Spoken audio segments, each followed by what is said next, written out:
एक महत्त्वाची बातमी पाहणार आहोत। डॉक्टर बाबासाहेब आंबेडकर यांच्या संदर्भात गृहमंत्री अमित शहा यांच्या वक्तव्याचा निषेध करण्यासाठी नागपूरमध्ये सुनील केदार यांच्या नेतृत्वात काँग्रेस कार्यकर्त्यांनी निषेध मोर्चा आयोजित केलेला आहे।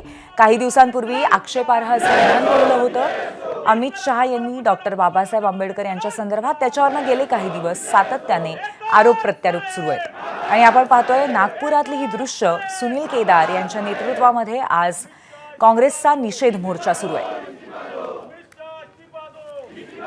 या मोर्चा संदर्भात अधिक माहिती देत आहेत आपले प्रतिनिधी रजत वसिष्ठ।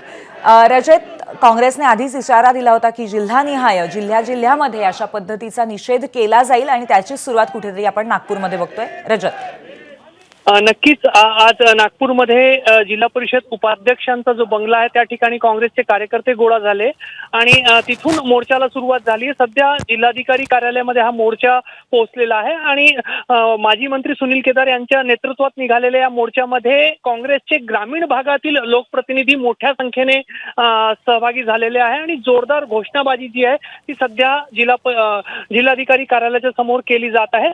कुठेतरी भाजपचे नेते जे आहेत ते या मुद्द्याला बगल देत लक्ष विचलित करण्याचा प्रयत्न करत आहे, अशा पद्धतीचा आरोपही सुनील केदार यांनी या मोर्चापूर्वी घेतलेल्या पत्रकार परिषदेच्या माध्यमातून केलेला आहे।